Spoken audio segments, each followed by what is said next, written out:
Hello! Hi అండి. నమస్తే. Welcome back to Shannu vlogs and tips. అందరూ బాగున్నారా అండి? ఈరోజు వీడియో వచ్చేసి భగవంతుడిని భక్తులు మనం కోరవలసిన కోరికలు ఏంటి?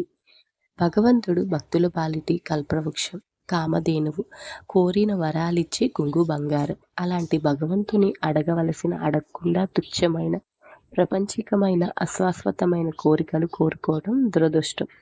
ఒక నమస్కారం భక్తిపూర్వకంగా, మనస్ఫూర్తిగా, నిర్మలమైన హృదయంతో చేయగానే భగవంతుడు వీడు నాకు నమస్కరించాడు, వీడు కోరుకునే కోరిక మనం తీర్చాలి అని నిత్యమైన పొత్తట ఆయన. అంత దయాసాగరుడు, కరుణామయుడు. అలాంటి పరమేశ్వరుని మనం ఏమి కోరుకోవాలో, ఈ జన్మనెలా సార్థకం చేసుకోవాలో తెలుసుకుందాం. పూర్వకాలం అంటే సుమారుగా 150 ఏళ్ల నాటి విషయం. మానవులకు ప్రయాణ సాధనాలేమీ ఉండేవి కాదు. డబ్బున్నవారు పురుషులు గుర్రాల మీద స్వారీ చేస్తూ, మహిళలైతే గుర్రపు బండ్లెక్కి ప్రయాణం చేసేవారు. మధ్యతరగతి వారు ఒంటెలెక్కి బండుల్లోనూ, రెండెద్దుల బండిల్లోనూ, గూడ బండ్లల్లోనూ ప్రయాణించేవారు. సాధారణ మానవులంతా కాలినడకన వెళ్ళేవారు. ఆ రోజుల్లో తమ తమ బాధ్యతలన్నీ తీర్చుకొని కాశీ ప్రయాణం పెట్టుకునేవారు. కాశీకెళితే కాటికెళ్ళినట్లు అని సామెత వచ్చింది. కాశీ వెళ్ళిన వారు ఇక తిరిగి రావడం ఉండదని భావన. ఎందుకంటే కాలినడకన ప్రయాణం దూరభారం కనుక మధ్యలో అనారోగ్యమేమో, దొంగల తాకిడో, ఏదో అనానుకూలనో వస్తే ఇక తిరిగి రావడం జరిగేది కాదు. అలాంటి సందర్భంలో ఒక వ్యక్తి జీవితం రోసి ఇంట్లో విసిగిపోయి కాలినడకన ప్రయాణం మొదలెట్టాడు. ఉదయాన్నే బయలుదేరి మధ్యాహ్నం వరకు ప్రయాణం సాగించాడు. తెచ్చుకున్న ఉదకం అయిపోయింది. దాహం వేస్తుంది. చుట్టుపక్కల ఎక్కడా బావి కనిపించలేదు. ఎండలు ఎండి ఎక్కువగా ఉన్నాయి.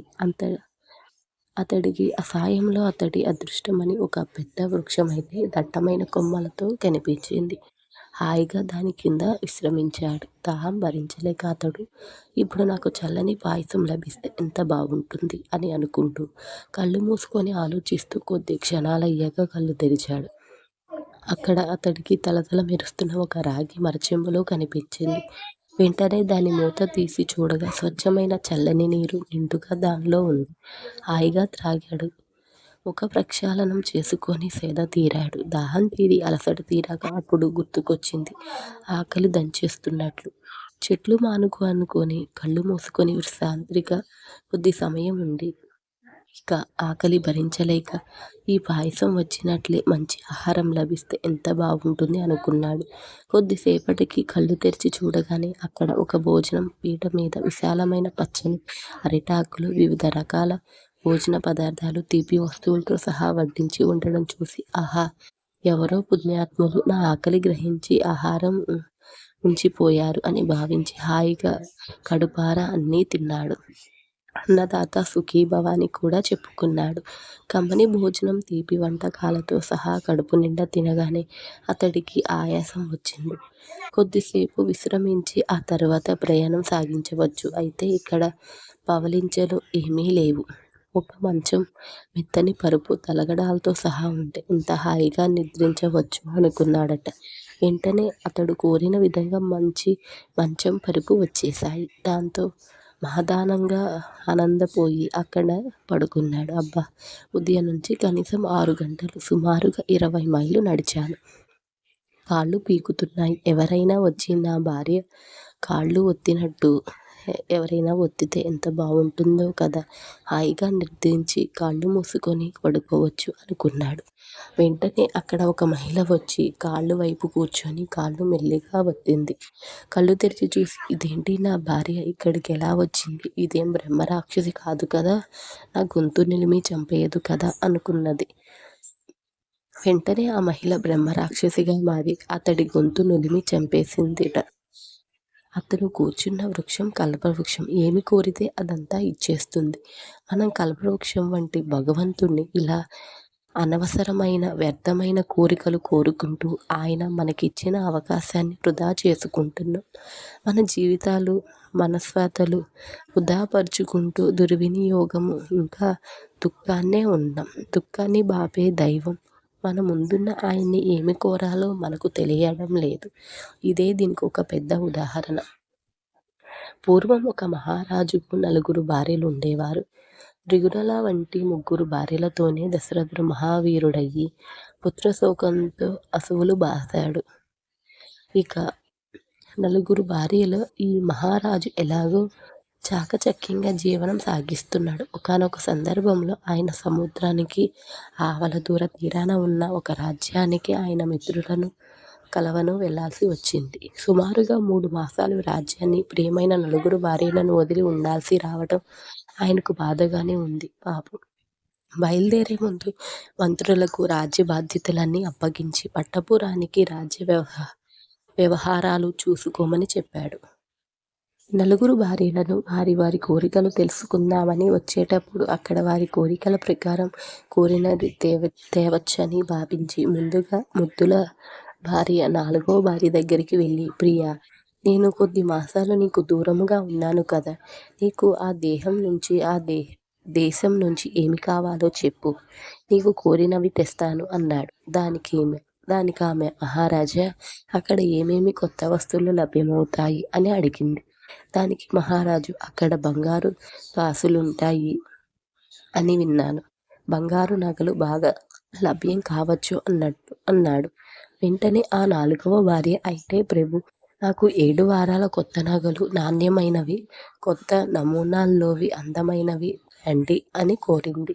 సరే అని చెప్పి మహారాజు 2వ భార్య దగ్గరికి వెళ్ళి, మీకు విదేశాల నుండి ఏమి కావాలి అని అడిగాడు. ఆమె, ప్రభు, అక్కడ విరివిగా మన దేశంలో కంటే భిన్నంగా ఉండేవి ఏముంటాయి అని అడిగాడు.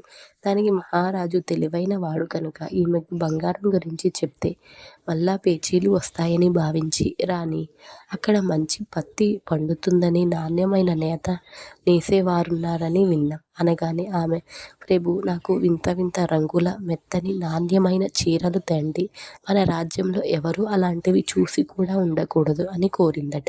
మహారాజు అలాగే రాణి అని చెప్పి ముచ్చటైన 3వ భార్య వద్దకు వెళ్ళి ఆమెను ఏమి కావాలి అని అడగగా, దానికేమి మనస్సులో నేను ముదుసలివై పోతున్నదన్న నానేమి ఛాయ తగ్గుతున్నందుకు మహారాజు 3, 4 రాణుల వద్దకే ఎక్కువగా వెళ్తున్నాడు.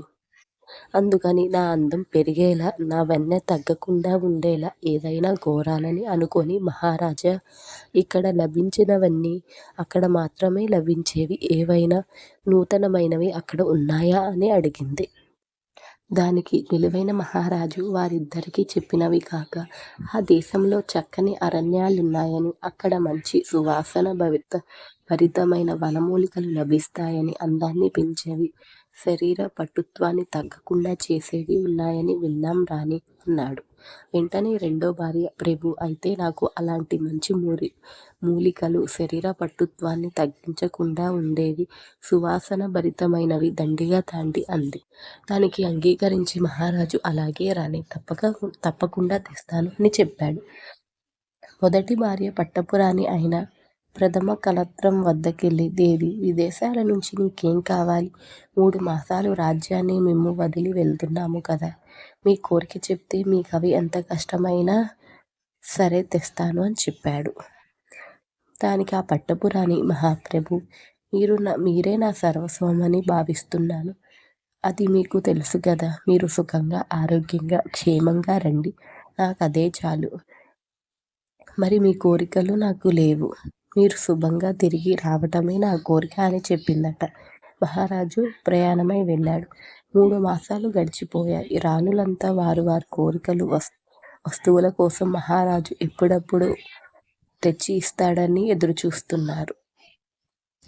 ఒక శుభగడియన మహారాజు రాజ్యానికి వచ్చారు. ముందుగా ఆయన ఒక అందమైన అలంకారంగా ఉన్న పెద్ద నగిషీను తెచ్చిన దంతపు పెట్టెను 4వ భార్యకు పంపారుట. ఆమె దాన్ని తెరిచి చూసుకుంది. మహా అద్భుతమైన 7 వారాల నగలు కళ్ళు మెరజిల్లుతున్నట్లుగా ఉన్నాయి. అవన్నీ తీసుకొని ఒక్కో వారం నగలు అలంకరించుకొని అద్దం ముందు నిల్చొని తన అందాన్ని అవిలంబించుకొని తాను అదృష్టాన్ని తననే తాను పొగుడుకుంటూ చూసుకుంటూ ముచ్చటపడి కొనసాగింది. మహారాజు ఒక అందమైన పెద్ద పీఠికను 3వ రాణి అంతఃపురానికి పంపారు. అది చూడగానే ఆమె మహదానంగా మురిసిపోయి తెరిచి చూసి దానిలోని మహా నాణ్యమైన అందమైన రంగురంగుల చీరలు, వాటి సరిగ్గా అంచులు, సొగసులు, పళ్ళులు చూసుకొని క్షణానికొకటి మార్చుకుంటూ మురిసిపోయిందట. ఇక మహారాజు మూడవ భార్యకు నలుగురు కూర్చున్నంత పెద్ద గంపనైతే పంపాడు. అది చూడగానే ఆమె మనసు ఆహ్లాదంతో నిండిపోయి పొంగిపోయింది. దాన్ని విప్పి చూసి హర్షాతిక రేకంతో చిందులేసింది. దానిలోని వనమూలికలు, సుగంధ ద్రవ్యాలు, మూలికలు ఆమె అంతఃపురాన్నంతా సుగంధభరితం చేశాయి. మిక్కిలి సంతసంతో ఆమె అవన్నీ ఎలా వాడాలో లెక్కించి ఉన్న తాటాకు పత్రాలు పట్టిస్తూ ఒక్కోటి వాడుతూ తన శరీరంలో వచ్చే మార్పులు దర్పణంలో చూసుకుంటూ ఇంత కొనసాగింది. మహారాజు పట్టపురాణి అంతఃపురానికి వెళ్ళి హాయిగా ఆమె చేసే సేవలను ఆనందంగా అనుభవిస్తూ సుఖించాడు. కొద్ది నెలలు గడిచాయి. మహారాజు తమ అంతఃపురాలకి రావటం మానేశారు. మిగతా ముగ్గురు రాణులు గమనించి పట్టపురాణి మందిరానికి ఒక రోజున కలిసికట్టుగా ముగ్గురు వచ్చారు. ఏవమ్మా మహారాజు మాకు భర్తే, నీవు ఇలా ఆయన్ని నీ అంతఃపురంలోనే కట్టిపడేసుకోవటం సిగ్గుచేటు అంటూ తగువలాట అయితే కొనసాగారు. దానికి మహారాజు చిరునవ్వుతో ప్రియా రాణులారా ఆగండి, మీరు కోరినవి మీకిచ్చాను, ఆమె కోరినది ఆమెకిచ్చాను, దీనిలో ఆమె తప్పేం లేదు, మీరు అనవసరంగా ఆమెను దూషించటం భావ్యం కాదు అని అన్నాడు. దానికి ఆ ముగ్గురు రాణులు మహారాజా ఏంటి ఆమె కోరింది మేము కోరనిది అని ప్రశ్నించారు. దానికి ఆ మహారాజు రాణులారా మీరు మీ ముగ్గురు నగలు, చీరలు, మూలికలు కోరారు. ఆమె నన్నే కోరింది. నేను సురక్షితంగా ఆరోగ్యంగా తిరిగి రావాలని కోరుకున్నది. ఆమె కోరినట్లే నేను ఆమె మందిరానికి వచ్చాను. మీరు కోరినవి మీ దగ్గరికి పంపాను. ఆమె కోరిక ప్రకారం నేను ఆమె చెంత ఉన్నాను.